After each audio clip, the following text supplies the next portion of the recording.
Warm hospitality here in Uganda these past few days. I've had an amazing time.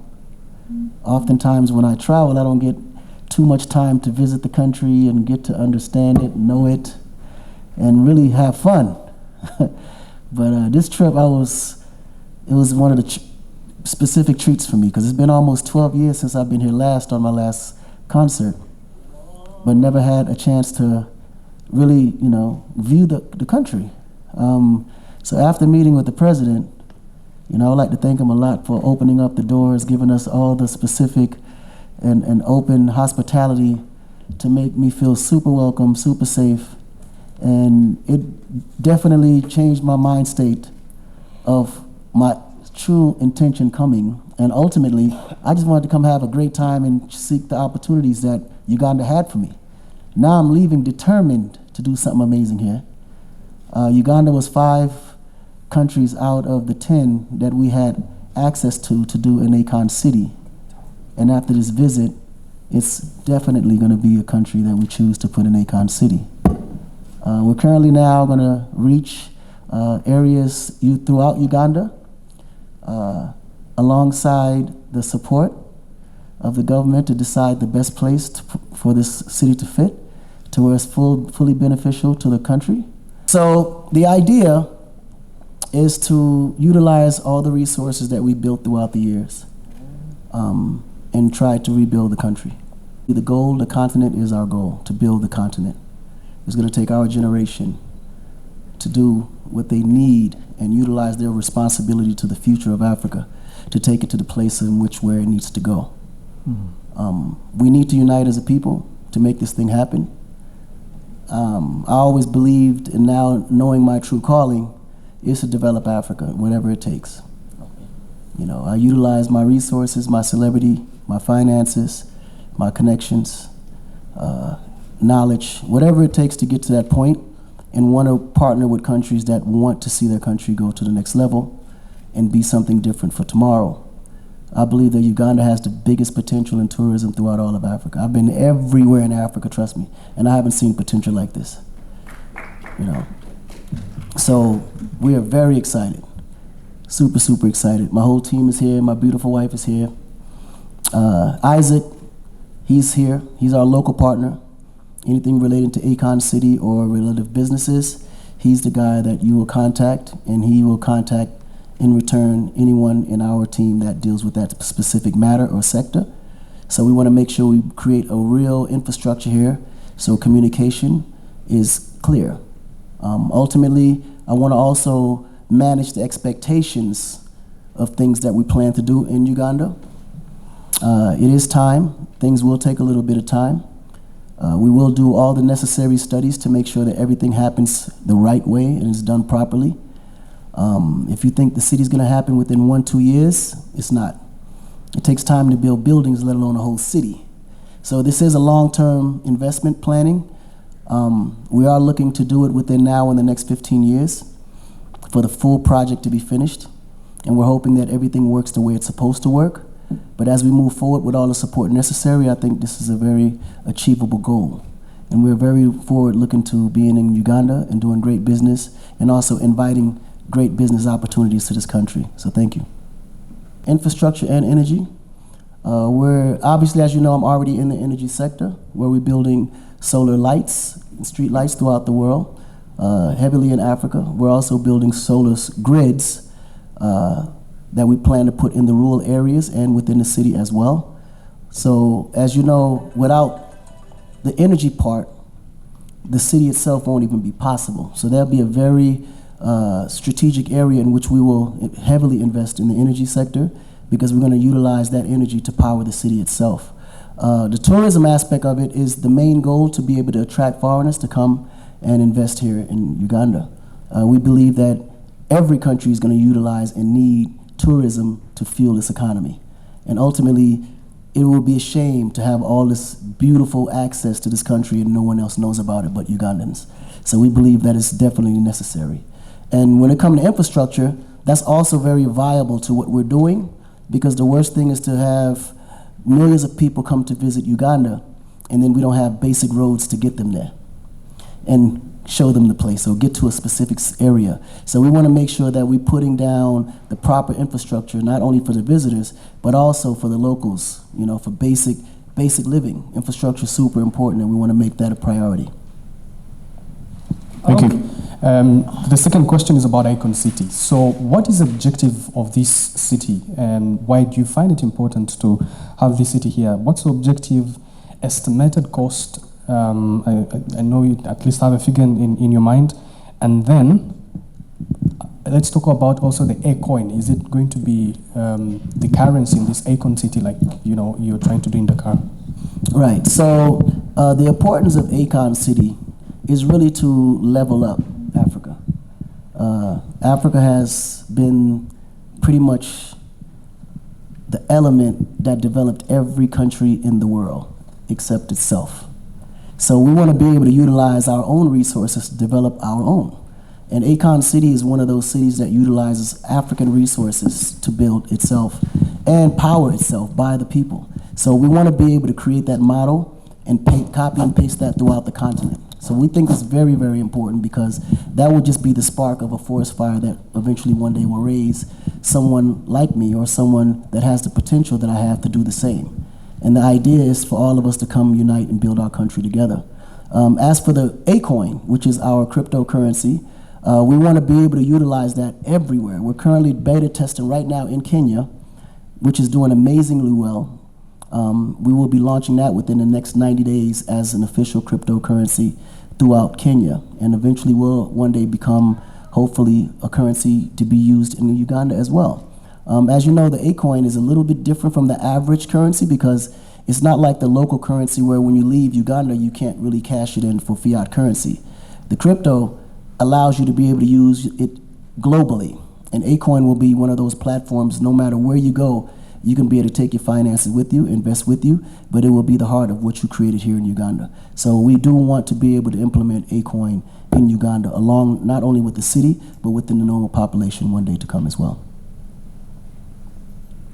Okay, Akon and Akoin. Make the distinction. Yes. Very interesting question, because I often ask myself the same thing. With all the resources in the world that's been used to develop every country, and we haven't been able to develop ourselves, is an interesting question. Why are we failing? One thing I've realized is that as Africans, we don't come together. That's number one. Number two, we don't trust each other. And number three, we're always competing, and we're never in a position to unite, not realizing that if me and my brother join forces, we're 2 times better than we are alone. If you look at the Jewish community, they have the least population in the whole world, but yet they control the whole world. It's because they unite, they come together. There's no coincidence that the United States is so respected globally and is the smallest continent. It's the United States. They come together. Now let's take it even a little further. If you calculate 30, 40 years ago, in the Middle East, they wasn't as powerful as they are today until they created the United Emirates. When you come together, you're a lot stronger. It's harder to defeat you. And it puts you in a better position because everybody can utilize those resources to get further. We're helping each other. We're giving each other knowledge. We're supporting every aspect of thought that can take you to the next level when you come together. So the biggest link that's the weakest for Africans is unity. The moment we decide to come together, we will be unstoppable. And I think that's the reason why we've been failing all these years. There's no reason why I have to get a visa to come to Uganda when I'm from Senegal. Why is that? Why can't we travel freely throughout the continent like everyone else? If you go through Europe, any country in Europe can go to any place in Europe without having, all you need is a basic ID or a passport. You mean we can't do that in Africa? We just need to come together and understand the value that we have as people, as one. But other than that, brother, it's going to be a challenge. We're going to be fighting this for hundreds of years until we realize that unity is the only thing that's stopping us from being great.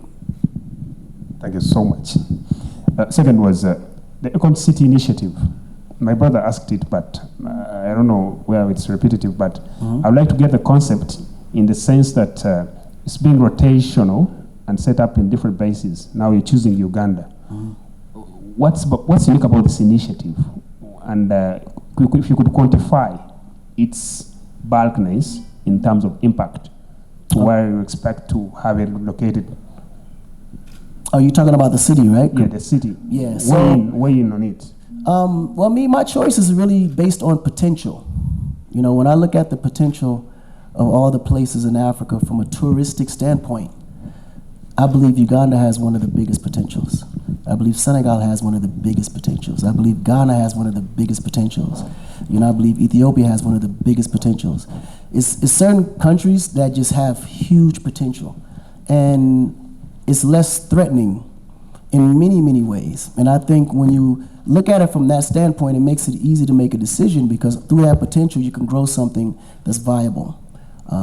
And Uganda is one of those places, when you, just from my visit here, it's so much about Uganda I never knew even existed. It's a certain welcome that I never knew Uganda even had. When you look at how Uganda has been promoted and how Ugandans have been promoted internationally, you would be scared to death to come to Uganda.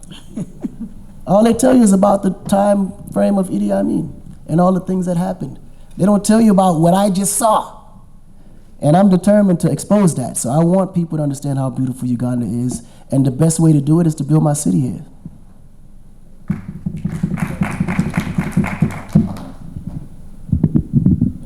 Thank you. Perfect. Any? Yes? Oh.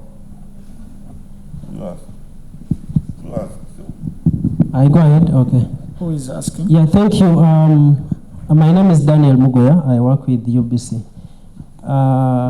Maybe I'll ask also the minister to try to clarify in terms of the local content. How is the ordinary Ugandan going to benefit?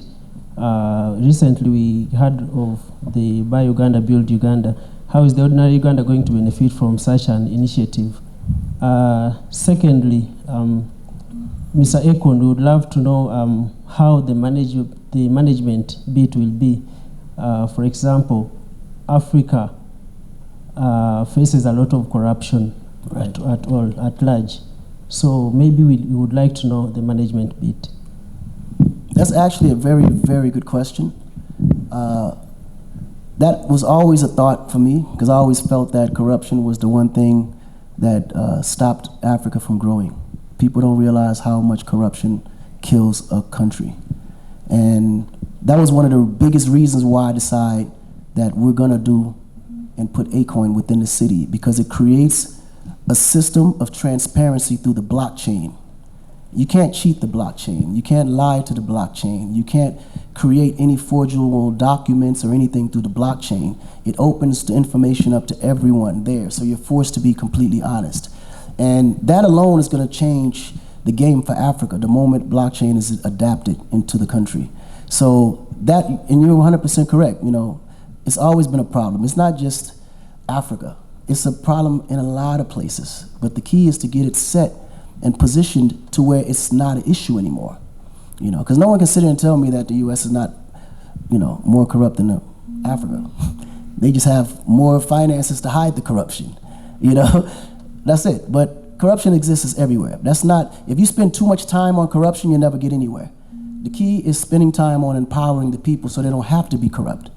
And I think that's the goal for us. We don't care about the corruption that exists, but the goal is to empower more people, or enough people to where corruption won't matter, because people are all eating and everyone's feeding their families. Thank you. Honorable Dr. Chris, you want to answer? Let me thank our brother who has raised the question. As earlier indicated by the Honorable Musumba, that we are going to identify a piece of land the size of 1 square mile, and tomorrow we are going to overfly together with Mr. Akon the different areas which we are looking at, and then settle for one area where this city will be located. First of all, the city will be here in Uganda, and it's immovable. And yes, he will mobilize resources to put up this city, but it will definitely be constructed by people from Uganda, because it will have to, we shall have to provide the labor. The labor force will be from here. So immediately as it's being constructed, it will provide employment to our people. And as you know, construction has a multiplier effect, because there are many people who get involved in the process of construction. They are the builder themselves, there are people who supply sand, who supply various materials, and definitely the materials are going to be procured from here in Uganda. So many people will benefit either directly by getting employed into the construction, but also by supplying various building materials which shall be used to construct this city.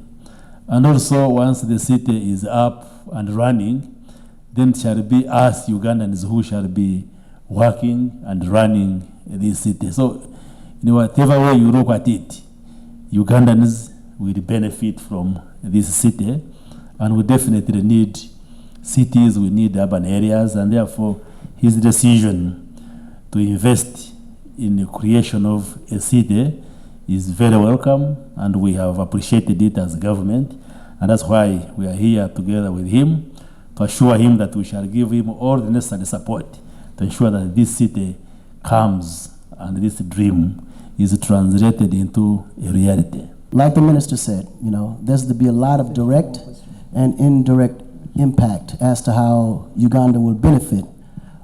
We will be having some professionals that we plan to fly into Uganda that can train the locals. And I think one of the things that we miss out in major countries is the access of information. And we need to be properly trained, not only just in construction, but also management of the property and then maintenancing of the properties. So we want to make sure that every piece of every part of every sector is covered, but we want to be able to utilize and only utilize the locals, which is the Ugandans. But clearly, we need to make sure that the Ugandans are properly trained to properly do the jobs as well, too. So we want to be able to continue to provide more than enough jobs for the people in the surrounding areas. And then we get even deeper into the impact, because the idea of each city, we will have an entertainment district. I know there's millions of entertainers here in Uganda that don't have access to proper recording studios, proper film studios. This we plan to provide within the city in the entertainment district. And then we have a district which is the medical district, which is a 10,000 bed hospital for the locals in case of any sicknesses, any viruses, any basic traumas. You got a place to go to properly be, you know, treated. Instead of having to fly all the way to France or all the way to Dubai, you can stay home and be treated properly with all the latest equipment. And then you have the business district for all the entrepreneurs that's in the city that have their own jobs or want to create jobs or create businesses. This is the business district that allows you to get proper loans to start your own business. And we'll also have teams there that actually will help you set up your business properly with the right licensing, the right paperwork, the right everything to be able to be successful in it. Then we also have the educational district, which is the district where we're putting 4 universities within the Akon city. We have a partnership with Stanford University. We have a partnership with Berkeley University for music. We have a partnership with MIT, and then we have a partnership with Stanford. So you have not only law, but you have business, you have IT, and you have music. So now you don't have to fly all the way to the United States to go to university at Berkeley when you can do it right here in Uganda.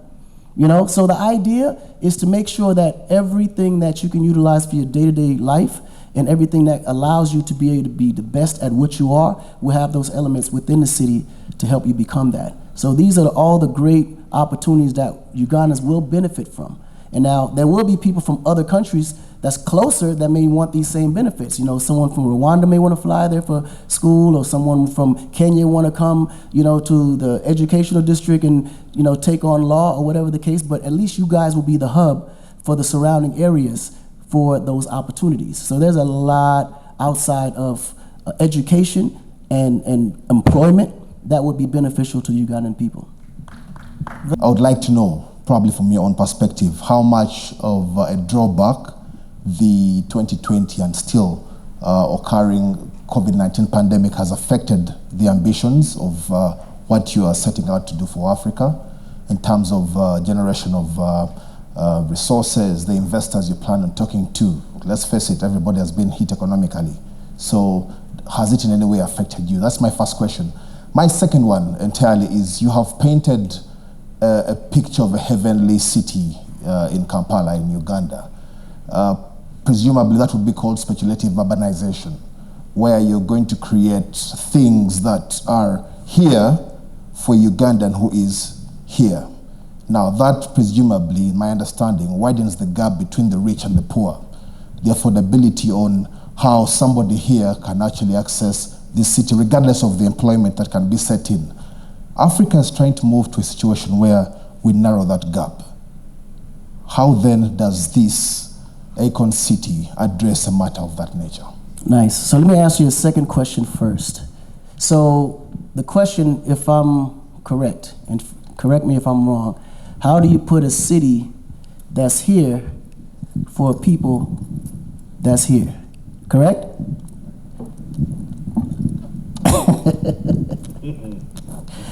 This is the problem right here. What makes us here? Why aren't we here? You do know that we're the reason why the people that's here are here. So it's like, it's the mind state.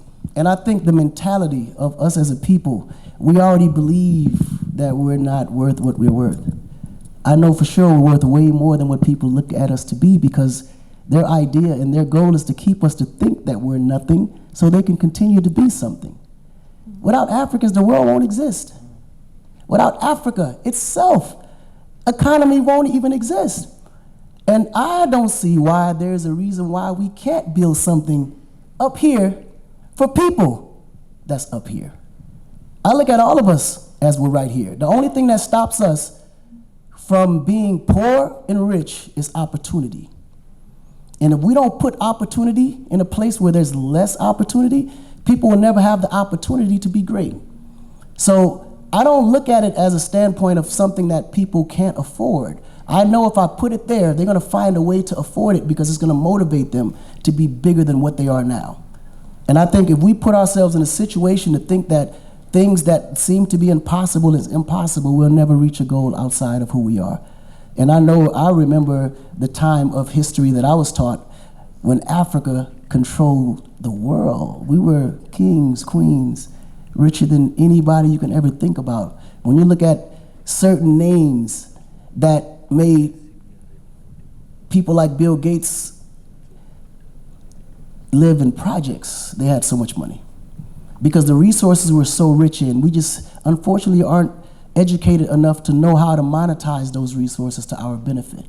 But ultimately, when you do and create an opportunity, people grow with that opportunity. People learn with that opportunity. People are motivated with that opportunity. So it may seem to be something of this nature today, but I guarantee you, you give an African a nickel, you give him 5 years with the right mind state, he'll turn that nickel into 5 billion. Because I'm a hustler, so I know how to flip a dollar. But I have the mind state to believe that I can do it. You guys are no different to me. I come from you, like we have the same blood. But the difference that I had was I went to the US and got motivated. I saw what you just had to, like I seen with my own eyes what man can accomplish. And till this day, people around the world is trying to figure out how the hell those Africans build those pyramids with no machines. Believe me, we have the capability. We just have to believe in ourselves enough to know that we can do it. So let's not discourage each other that the city's gonna come here and fail. Let's know that when the city comes here, it's coming to win, and I'm gonna need your support to do that. Question? We did launch the announcement that we plan to build Akon City in 2018. So what you heard was the announcement that it was gonna happen. Then 2019, COVID actually hit. It did affect a lot of planning and preparation. The piece that actually helped us, and we were blessed, was the fact that we weren't in construction. But everyone was working from home and through the offices, so we were able to continue to still get logistics, contracts, and things of that nature done. So it didn't affect us as much as it should have because of the timing of it. And I think, God just had a better plan for us. So we actually got a lot more work done during COVID because we were able to focus on what was important. And now we're on the last bit of the soil studies in Senegal before starting construction in a few months. So it actually helped us out. For Uganda, COVID hopefully won't be an issue because we are currently at the tail end of it. So let's just pray that it doesn't get worse or another virus come to affect the process. But ultimately for us, the virus wasn't that much of an issue because of the things that we were doing wasn't contactual, if that makes sense. Yes. Thank you very much. We will end here.